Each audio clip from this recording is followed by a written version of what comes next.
Hey guys, welcome to my YouTube channel. मेरा नाम हितेश है और आज के इस वीडियो सीरीज़ में हम लोग एमएल के बारे में पढ़ेंगे। एमएल शुरू करने से पहले मैं अपना इंट्रोडक्शन देना चाहूँगा। I am certified by NPTEL in machine learning. मैंने अपना मशीन लर्निंग का कोर्स स्टैनफोर्ड यूनिवर्सिटी कैलिफोर्निया से भी किया हुआ है। वेरियस लर्निंग प्लेटफॉर्म जैसे कि एडुकेरा, सिम्पलीलर्न और अनअकैडमिक से भी मैंने एमएल का कोर्स किया हुआ है। इस वीडियो सीरीज़ में हम बिल्कुल स्क्रैच से शुरू करते हुए एडवांस मशीन लर्निंग पढ़ेंगे, वो भी बिल्कुल सिंपल लैंग्वेज में। इस वीडियो सीरीज़ में हम थियरी कम से कम और ज़्यादा से ज़्यादा कंसेप्ट कवर करते हुए प्रैक्टिकल पर ज़्यादा फोकस करेंगे। आपके पास मेरे सारे वीडियोस के अपडेट आते रहें, इसीलिए मैं रिक्वेस्ट करता हूँ कि प्लीज़ मेरे चैनल को सब्सक्राइब करें, ताकि जैसे ही मेरा वीडियो कुछ आए तो आपको नोटिफिकेशन मिले। So guys, please try to share this video as much as to your friends and cousins and families also, so that they can also get the benefit. So guys, let's start the machine learning course by Engineering Tech। मेरा नाम हितेश गुप्ता है और आज हम machine learning के बारे में पढ़ेंगे। चलिए शुरू करते हैं।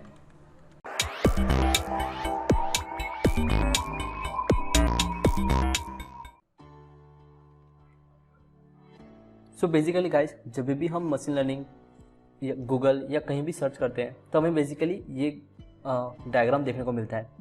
जैसे कि हमें दिख रहा है कि इस डायग्राम में 3 चीज़ों के बारे में बताई गई है। एक है डीप लर्निंग, दूसरा है मशीन लर्निंग और तीसरा है आर्टिफिशियल इंटेलिजेंस। बेसिकली गाइस, ये तीनों चीज़ आपस में जुड़े हुए हैं। सबसे पहले मैं डीप लर्निंग के बारे में बताता हूँ। बेसिकली गाइस, डीप लर्निंग एक मशीन लर्निंग का सबसेट है जहाँ पे हम लोग हमारे मॉडल को भी ट्रेन कर सकते हैं। बेसिकली गाइस, डीप लर्निंग और मशीन लर्निंग में डिफरेंस ये है कि डीप लर्निंग में हमारे पास बहुत ज़्यादा डेटास होते हैं और हम मशीन को ट्रेन करते हैं, जबकि मशीन लर्निंग में क्या होता है, हम कम से कम डेटा में भी हमारे मशीन को ट्रेन कर सकते हैं। मशीन लर्निंग में हम कम से कम डेटा देते टाइम हम उसी डेटा को बार बार रिपीट यूज़ करते हैं, जिससे हमारा मॉडल ट्रेन होता है। और आर्टिफिशियल इंटेलिजेंस मशीन लर्निंग का ही एक एप्लीकेशन है। मान लो गाइस, अगर हम लोगों ने हमारा एक मॉडल ट्रेन करा हुआ है, सपोज वो मॉडल प्रिडिक्ट करता है कि weather a image is an apple और नॉट, तो अगर वो इमेज को मॉडल को उठा के हम लोगों ने एक मशीन में डाल दिया, अब वो मशीन हमारे लिए काम कर रहा है, बता रहा है कि वो इमेज जो उसको इनपुट मिला है वो एप्पल है कि नहीं। तो बेसिकली गाइस, वो मशीन और हमारा ट्रेन मॉडल दोनों को कंबाइन करेंगे तो हमें जो ओवरऑल टर्मिनोलॉजी बोलेंगे उसको हम आर्टिफिशियल इंटेलिजेंस का नाम देंगे। So guys, I hope you are clear about deep learning, machine learning and artificial intelligence. अगर इसके बारे में कुछ भी आपको डाउट हो तो प्लीज़ कमेंट सेक्शन में मेंशन करें। I will try to answer that your doubt also. So guys, basically जब आप मशीन लर्निंग के बारे में पढ़ना चाहते हैं तो आपको ऐसे अफवाहें सुनने को मिलती हैं कि मशीन लर्निंग करने से पहले आपको मैथमेटिक्स आपको पूरा का पूरा क्लियर होना चाहिए। बेसिकली गाइस, ऐसा कुछ नहीं होता। अपने को मशीन लर्निंग के बारे में पढ़ना हो तब हम स्क्रैच से शुरू करते भी अपन पढ़ सकते हैं। हम जैसे जैसे मशीन लर्निंग में आगे आगे पढ़ेंगे, हम लोग थोड़े थोड़े बहुत तो मैथमेटिक्स के कॉन्सेप्ट्स हैं वो भी हम थोड़े थोड़े देखेंगे। तो गाइज, अगर आपको डर लग रहा हो कि आपको मैथ्स नहीं आता, मैं मशीन लर्निंग कैसे करूँगा, घबराने वाली कोई बात नहीं है। इस वीडियो सीरीज़ में हम थोड़े थोड़े मैथ्स के कॉन्सेप्ट जैसे कि प्रोबेबिलिटी हो गया, लीनियर रिग्रेशन हो गया और जैसे बायस, यही सब मैथमेटिक्स हम यहाँ पे यूज़ करने वाले हैं। So guys, just follow this video, subscribe my channel so that you get updated. So on the next slide मैंने मेंशन करा है कि what is machine learning. Basically guys, आपने गूगल पे कहीं पे सर्च करा होगा मशीन लर्निंग की परफेक्ट डेफिनेशन क्या है, तो आपको ये लाइन देखने को मिली होगी। A machine is said to be learning from past experience with respect to some class of task if its performance in a given task improves with the experience. So guys, basically ये definition ऐसा बोल रहा है कि अगर कोई machine है वो अपने पास्ट एक्सपीरियंस से कुछ सीख रहा है और उससे अच्छा बेहतर परफॉर्म कर रहा है, तो हमारा जो मशीन है वो लर्न कर रहा है। बेसिकली गाइज, अगर आप लोग प्रोग्रामिंग फील्ड से भी हैं तो मैं आपको बता दूं प्रोग्रामिंग और मशीन लर्निंग में क्या डिफरेंस है। प्रोग्रामिंग में क्या होता है कि हम लोग अपने मॉडल सॉफ्टवेयर या प्रोग्राम लैंग्वेज को हम लोग सेट ऑफ रूल्स पहले से डिफाइन कर देते हैं। अगर सपोज मान लो जो मेरा प्रोग्राम है वो अब कोई भी इनपुट को 2 से मल्टीप्लाई करके आउटपुट दे रहा है, तो मैं बेसिकली जो भी मैं इनपुट लूँगा उसको 2 से मल्टीप्लाई करके उसको आउटपुट करा दूंगा। ऐसा मेरा प्रोग्रामिंग का लॉजिक होगा। तो गाइस, यहाँ पे आप देख सकते हैं जो लेफ्ट हैंड साइड में जो इमेज है वहाँ पे ऐसा है कि x = 1, तो रूल क्या कह रहा है मेरा, जो आउटपुट होगा y वो क्या हो जाएगा x × 2, तो मेरा जो आउटपुट होगा वो 2 मिलेगा। बेसिकली गाइस, जो x = 2 अगर मैंने 2 एज ए इनपुट दिया तो मुझे आउटपुट 4 मिलेगा। तो बेसिकली हमारा ट्रेडिशनल मेथड है प्रोग्रामिंग लैंग्वेज की बात कर रहा हूँ। Traditionally, software engineer combine human created rules with data to create answer to a problem. Okay guys, अब बेसिकली अगर मैं बात कर लूँ मशीन लर्निंग की, तो इसमें क्या होता है कि हम अपने मशीन को कुछ डेटा भी देंगे और उस डेटा के करस्पॉन्डिंग हम कुछ आउटपुट भी देंगे। जैसे कि मैंने अपने मशीन को दिया मैंने कुछ डेटा x=1 और मैंने साथ ही साथ उसको आंसर भी बताया कि x=1 तो उसका आंसर y होना चाहिए 2, और यदि मैं उसको x=2 दूँ तो आंसर होना चाहिए y=4। तो बेसिकली गाइस यहाँ पे जो हमारा मशीन है वो ट्राई करेगा, कुछ पैटर्न फाइंड करने की कोशिश करेगा कि जब यूज़र ने 1 दिया तो आउटपुट 2 निकल रहा है, यूज़र ने जब इनपुट 2 दिया तो आउटपुट 4 निकल रहा है। तो इस तरीके से वो पैटर्न फॉर्म करके ऐसा थिंक कर सकता है कि येस द पैटर्न में भी y=x+2। तो बेसिकली यहाँ पे हम कह सकते हैं कि हमारा जो मशीन है वो ट्रेन हो रहा है। तो बेसिकली सिंपल लैंग्वेज में बोला जाए तो instead machine learning uses data and answers to discover the rules behind the problem. यहाँ पे वो हम यहाँ पे रूल्स नहीं दे रहे, यहाँ पे वो रूल्स क्यों प्रेडिक्ट कर रहा है, ताकि जब हम उसको कुछ भी इनपुट देंगे तो कुछ ना कुछ आउटपुट हमें प्रेडिक्ट करके देगा।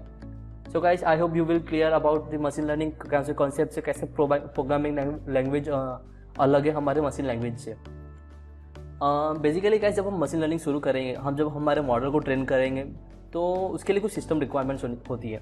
तो बेसिकली इसमें कैसे रैम की बात करें तो 8 GB जो मेरे लैपटॉप में भी है ये सफिशिएंट है, बट अगर आपके पास रिकमेंडेड अगर आप 16 to 32 GB जा सकते हैं तो बहुत अच्छी बात है ये।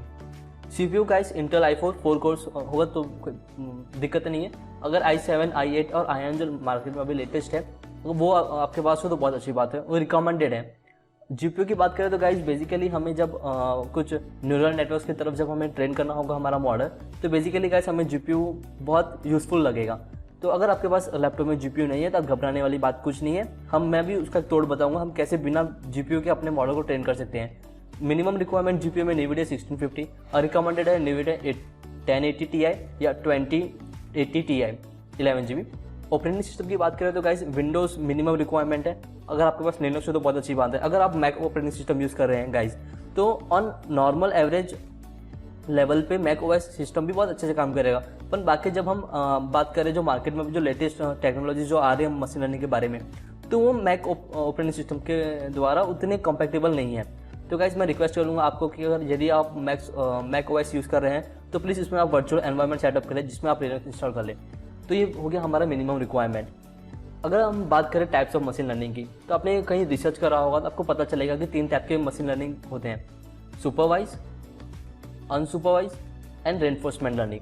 तो गाइस बेसिकली अभी जो मार्केट में जो फील्ड बहुत ड्रास्टिकली इंक्रीज हो रही है वो सुपरवाइज लर्निंग में। सुपरवाइज लर्निंग फर्दर 2 क्लासेस में डिवाइड है, classification and regression. And guys unsupervised 2 class में डिवाइड है, क्लस्टरिंग एंड डायमेंशनलिटी रिडक्शन। और रेनफोर्समेंट की मैं बात बताऊं तो ये स्टिल इन प्रोग्रेस में है, यहाँ पे अभी भी रिसर्च हुए जा रहे हैं, और same as unsupervised learning also. तो गाइस अगले वीडियो में अगले स्लाइड्स में मैंने बहुत अच्छी तरीके से समझाया है ये तीनों लर्निंग के टाइप्स, मशीन लर्निंग के टाइप्स। तो गाइस आप यहाँ पे एग्जांपल्स देख सकते हैं। इस एग्जांपल पे हम लोग अपने फर्दर अपकमिंग वीडियोस के बारे में मैं बताऊंगा, बहुत अच्छे से मैंने वहाँ पे एक्सप्लेन करूंगा मैं सभी एग्जाम्पल को लेके। चलिए गाइस नेक्स्ट स्लाइड पे चलते हैं। आप यहाँ पे देख सकते हैं कि मैंने फर्दर क्लासीफाई करा हुआ है अच्छे से थोड़ा सिस्टमेटिक वे में। सो यहाँ पे देख सकते हैं supervised class, unsupervised and reinforcement learning. Apart from this 3 हमारे पास एक और है सेमी सुपरवाइज लर्निंग का। सेमी सुपरवाइज क्या करता है कि ये मिक्स होता है, सेमी से खुद नाम पता चल रहा है कि ये मिक्स होगा 2 चीज़ का, किसका, सुपरवाइज एंड अनसुपरवाइज अप्रोचेज। हम भी इसके बारे में लेटर डिस्कस करेंगे। तो गाइस सबसे पहले सुपरवाइज लर्निंग। अगर आप यहाँ पे देखें गूगल पे सर्च करेंगे तो बहुत कॉम्प्लिकेटेड डेफिनेशंस होती हैं अनसुपरवाइज के बारे में। अगर मैं आपको इन शॉर्ट बताऊं तो कैसा होता है अनसुपरवाइज लर्निंग में, कि हम हमारा जो मॉडल है, हमारा जो मशीन है, उसको हम इनपुट देंगे और उस इनपुट के साथ कुछ एसोसिएट लेबल्स होंगे। ठीक है गाइस, इसका मतलब क्या, अगर मैंने अपने मशीन को एप्पल का इमेज दिया तो मैं उसके नीचे एप्पल का लेबल लिख के दूंगा, बनाना दिया तो नीचे बनाना दूंगा, अगर मैंगो दिया तो नीचे मैंगो का लेबल लिख के दूंगा। इस तरीके से हमारे मॉडल को पता चलेगा कि भैया जो इमेज आ रही है वो एप्पल की आ रही है, बनाने की आ रही है कि मैंगो की आ रही है। तो गाइस अगर हम देखेंगे यहाँ पे तो ऐसा लिखा है, supervised learning is where you have to put variable X जो हमारा इमेज होगा and an output variable Y जो हमारा लेबल होगा।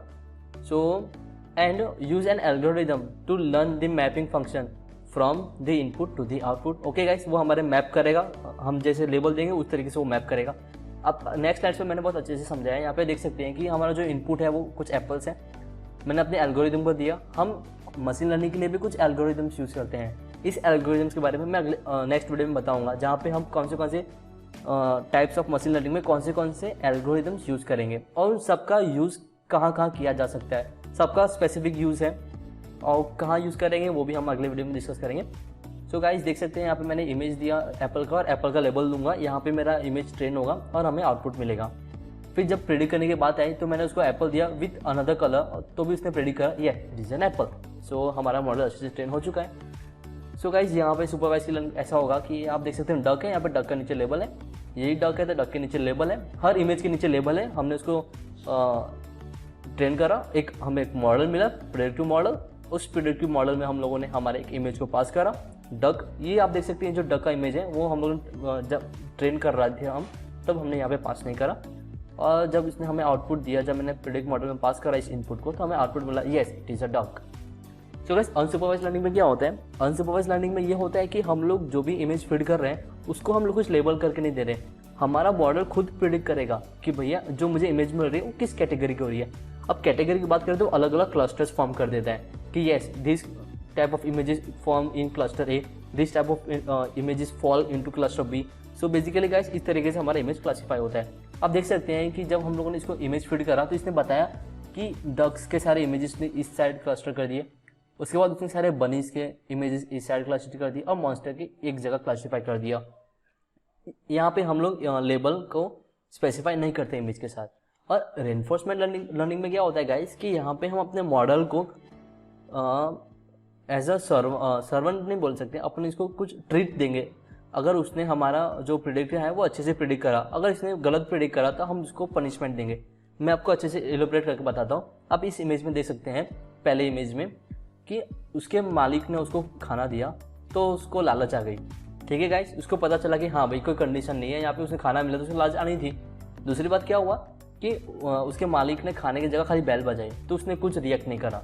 तीसरे इमेज में क्या है, उसने बैल बजा के खाना दिया, इसका मतलब क्या गाइस, हाँ उसको खाना मिल रहा है, उसको लालच मिली दिया तो उसको लालच आया उसको। फिर अगले बार में क्या हुआ कि जब उसको बैल बजाया ना उसने तो भी उसको पता चला कि हाँ मेरा मालिक खाना देगा, पर उसको खाना नहीं मिला। बेसिकली गाइस यहाँ पे ये बताना चाहते हैं कि ये जो पहला इमेज है उसे पता चलता है कि उसे ट्रीट मिल रही है, दूसरा उसको पनिशमेंट मिल रहा है, तीसरा ये है कि वो परफेक्ट है और मतलब बोल सकते हैं हमारा मॉडल अच्छे से ट्रेन है, और चौथे इमेज को हम ऐसा बोल सकते हैं कि हमारा जो ट्रेन है वो ओवरफिट हो चुका है। Basically guys overfit and underfit ये दोनों ऐसी टर्मिनोलॉजी है जिसके बारे में अगले पर डिस्कस करूंगा, और ये दोनों बहुत इंपॉर्टेंट टर्मिनोलॉजी है जो मशीन लर्निंग में बहुत अच्छा सा इंपॉर्टेंट रोल प्ले करते हैं। सो गाइस जैसे मैं बता सकता हूँ कि जो लेफ्ट इमेज है इसमें ऐसा है कि हमारा जो मॉडल है उसको एनवायरनमेंट दिया गया है, कौन सा, एक डक का और एक बनी का। उसको बताना है कि भैया ये जो इमेज दिया है वो डक है कि नहीं। ठीक है, तो उसने क्या बोला कि ये जो अगले इमेज में देख सकते हैं जो राइट हैंड साइड पे है, उसने बनी को बता दिया कि भैया ये डक है, तो इसने गलत बताया क्योंकि बनी तो डक है ही नहीं, तो हमने उसका जो पॉइंट है उसको काट दिया। पॉइंट काटने का मतलब कि हमने उसको पनिशमेंट दी, तो उस मशीन को पता चला हाँ जो मैंने प्रिडिक्ट कर रहा है वो डक नहीं है। इस तरीके से वो ट्रेन होता रहेगा। सो उसको पता चला हाँ ये रॉन्ग है, मतलब पक्का ये डक नहीं है। सो उसने क्लासीफाई कर दिया कि भैया जो बनी है वो डक नहीं है और जो बच गया वो डक है। इस तरीके से हमारा जो मॉडल है बहुत अच्छे से ट्रेन होगा। सो गाइज मैं आज का वीडियो बस इतना ही था कि टाइप्स ऑफ मशीन लर्निंग और मशीन लर्निंग क्या होता है, इसका यूज़ क्या होते हैं। So guys in next video में आपको बहुत अच्छे से मशीन लर्निंग के टर्मिनोलॉजीज बताऊंगा और कुछ एल्गोरिथम्स के बारे में डिस्कस करेंगे, और फिर जस्ट उसके नेक्स्ट वीडियो में हम लोग हमारा प्रैक्टिकल सेशन शुरू कर देंगे। सो गाइज मेरा जो नेक्स्ट वीडियो है वो हाल ही में बहुत जल्दी आने वाला है, तो guys please subscribe my channel so that आपको नोटिफिकेशन मिलता रहे। और ओके गाइज बस इतना ही आज के लिए, थैंक यू।